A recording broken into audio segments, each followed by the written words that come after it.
Hey guys, Berger here with MVP Paintball. Thanks for joining us on this episode of Tech Tuesday. This week we're going to go over how to disassemble a Tippmann 98 Custom.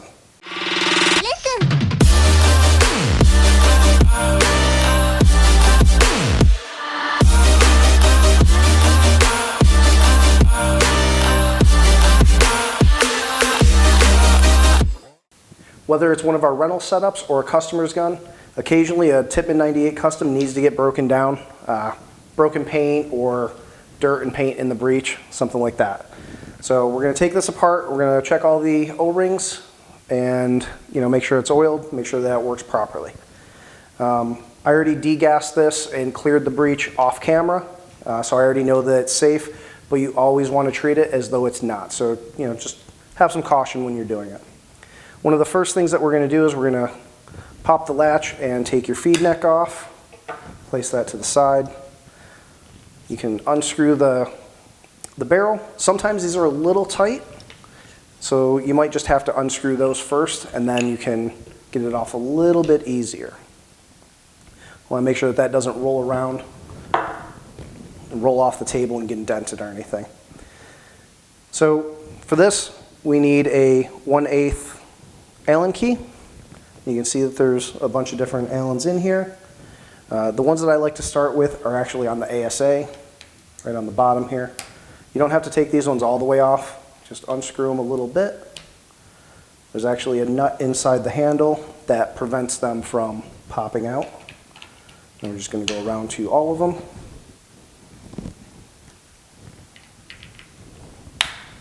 Maybe our editor can do like a little high speed. This is a clamshell body, which means it's going to come off. It separates down the middle on both sides. The screw that I am going to have to take out, though, is the foregrip, because you have to remove that to pull the foregrip out. That way you can actually separate. So when you do separate this, back here is the back cap. There's a spring right in here.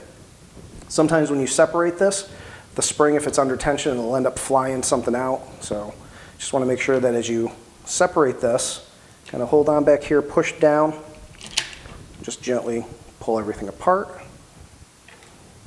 And that's why I like leaving the screws in there. You can see in here there's a whole bunch of springs and some tension. This is your ball detent. It's only like that because I just separated the body. Normally it's down in there.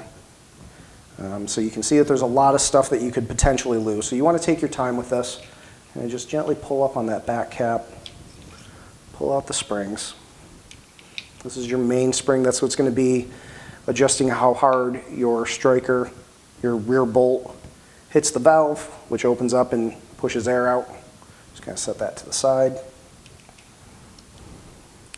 And as your rear bolt moves, it moves your front bolt with it via that. So back here, we have our sear, and there's a sear spring. You want to make sure that you pull that out gently because it is under a little bit of pressure and it can pop out on you. So we're just going to set that off to the side. Pull your safety off. It's a good chance to take a look at your safety. Make sure that the O-ring is on there, red, so that you know that the gun is live when you have it off. You just make sure that there's no damage on there. Pull that out, set it to the side. The spring guide in there, and there is your cocking handle. We're going to pull that off as well. Take your ball detent out. It's a good idea to just check this too. So you notice that it has a shape to it. What happens is a ball drops down your breech and it sits here while the bolt is backwards. And what this is going to prevent is from a ball rolling down the barrel if you tilt the barrel down. If this is flat in here, meaning it's worn out, the balls are just going to roll down the barrel. You're going to end up having just a ball or a barrel full of balls, and when you take a shot, you're going to break them. They're not really going to go very far, so good idea to always take a look at that. And you can check this without taking the gun apart by looking down the breech. So just kind of give that a look. Set that aside as well. Here is the bolt. This is the valve body or the power tube. The bolt slides across here. Air comes out the front of it. That's what propels it. Then right here is your elbow latch, and there's a little metal spring underneath it. You want to make sure you don't lose that. likes to go flying. You see it right here. Set that aside. So we've got 5 pins back here and a pin right up here. This pin is shorter than the rest of them, so you want to make sure that you don't put this one in the back somewhere. You can see the difference in height. So the gun's not going to go together properly if you take one of the longer ones and put it up here. Set those aside. These ones are all the same length, so it doesn't really matter. But we're going to take them all apart. And then if you want to, you can pull this part out. We're not going to take the valve body apart today. There's really no need to on this. It's one of our newer rentals, so this is pretty good in there. I just like to take a rag,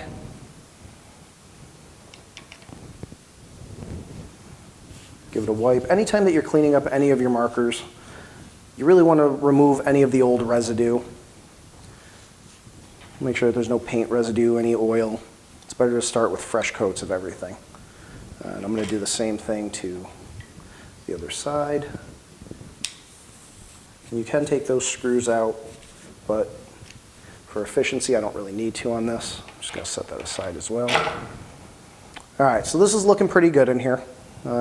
Really no residue on there. I'm going to inspect the bolt. You can see that there's some paint residue up in here. Somebody probably chopped a ball. So we're going to just give that a nice little wipe down. Make sure that there's no residue on here. And with the Delrin bolts, you don't really need to lubricate these. I am going to put a drop of oil on the O-ring, but you don't really need to lubricate any of that. We're going to take a look at the rear bolt. And a couple of things that we're going to inspect on here is this part right here is where the sear sits up against. And it sits in there like this, and it's going to drop down and it's going to go past it. So after a while, you'll actually have this rounded out, and when you go to pull the trigger, it's going to recock and try to fire, but it actually doesn't fire each time, but it's going to make like a brrrr sound. It sounds like somebody went fully automatic. One of the causes for that is either this is worn or your sear is worn. So we're just going to take a look at that, wipe it down. Looks pretty good. Inspect your rear bolt O-ring right here. What you're looking for on that is any nicks or wear marks, or sometimes they're just broken altogether. This one looks pretty good. So just give it a little wipe down.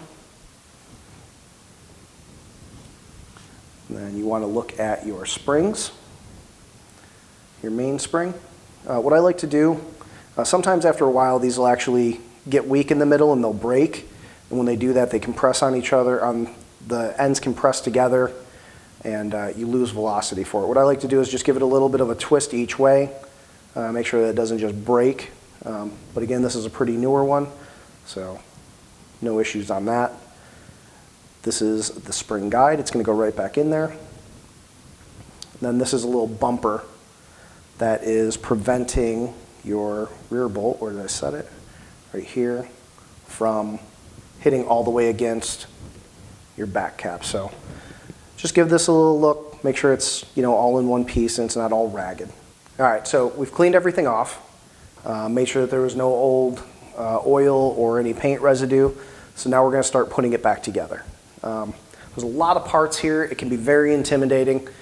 One of the things I recommend if you're just starting out in this, maybe take a picture of it before disassembling everything. And if you've been following along, I apologize. Maybe I should have said that in the beginning.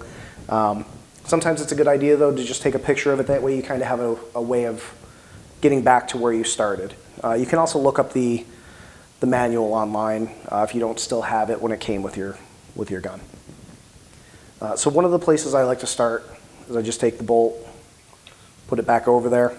Placement of it doesn't really matter yet because you have to actually connect it to your rear bolt. So you're going to put that in there.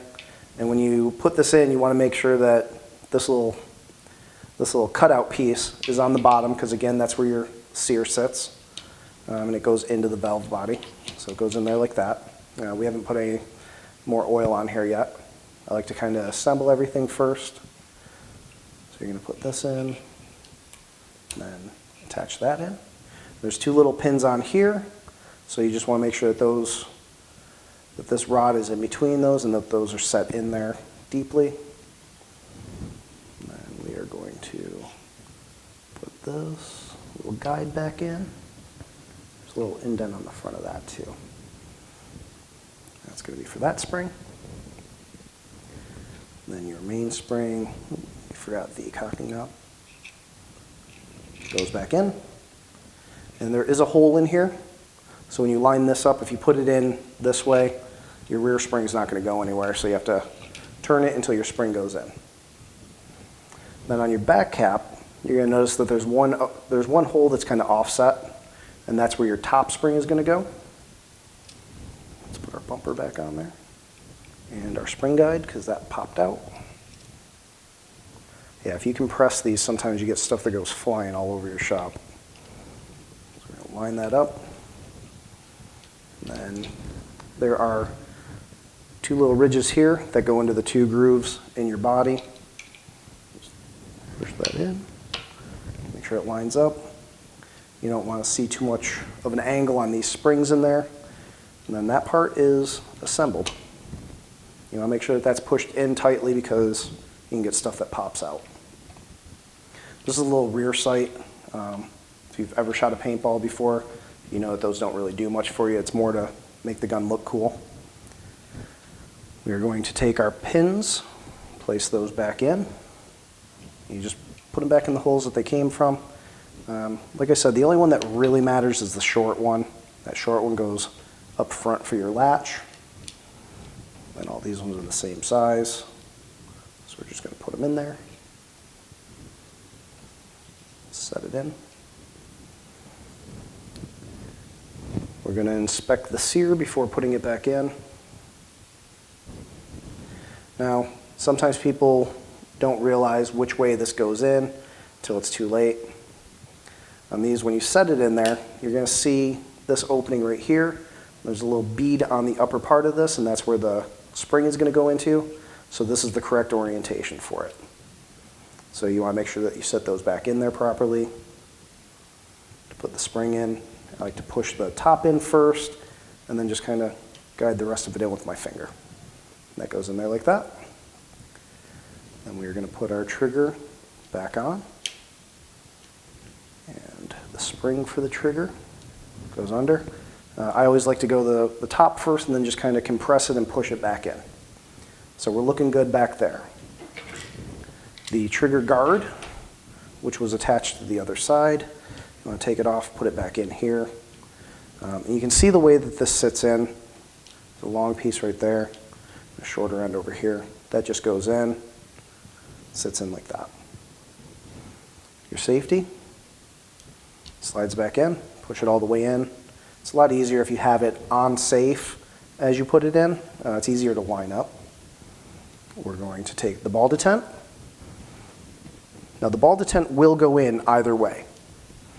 You can put it in like this, but you're not going to have a good time because when you cock this back and the bolt goes back and then you fire, it's actually going to push that piece of rubber forward and your ball detent's not going to work well.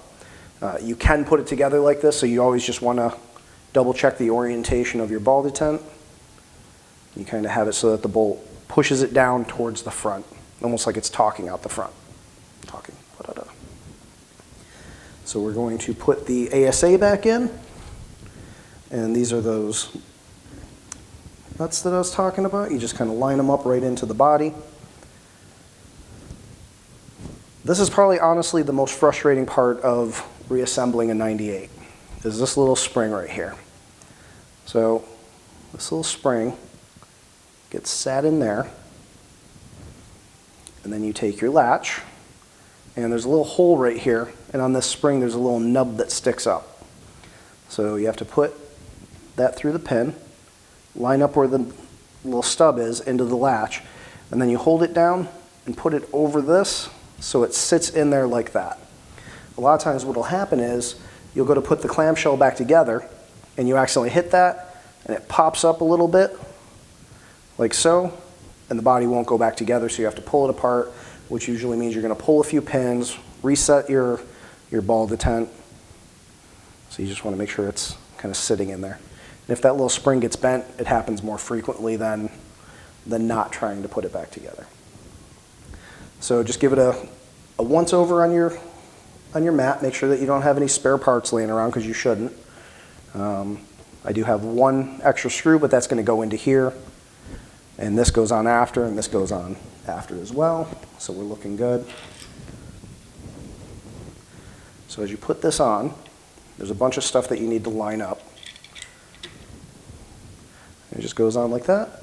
And what I like to do before tightening everything is hold on up here, make sure that the latch is working properly, which this is. It goes down and returns on its own.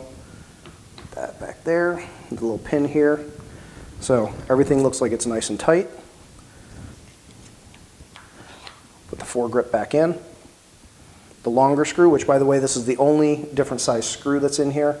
The rest of these ones are all the same, but this one's longer because the foregrip is wider and thicker.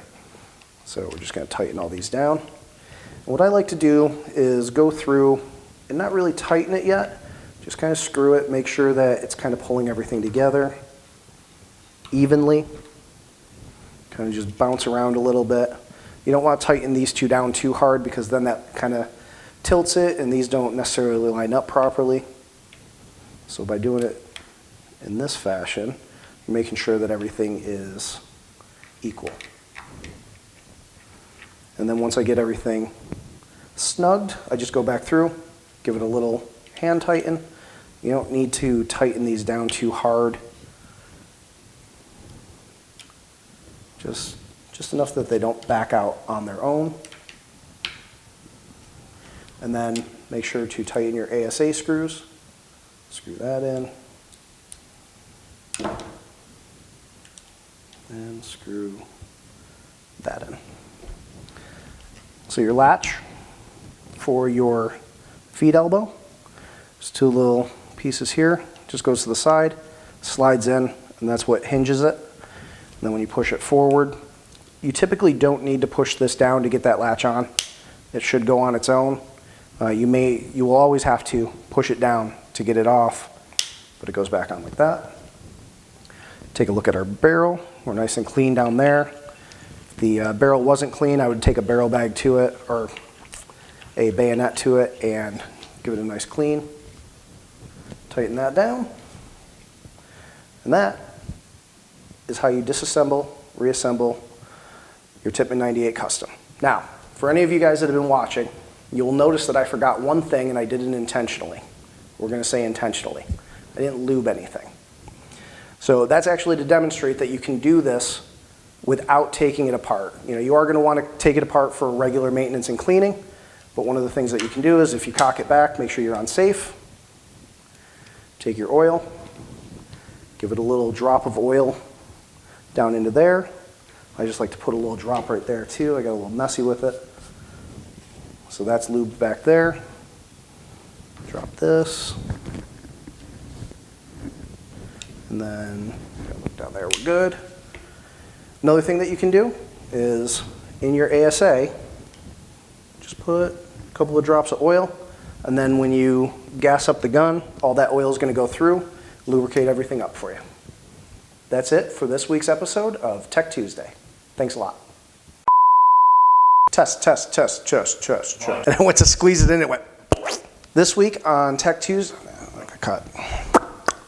Custa, yo. Ta, ta. Like, ta, ta.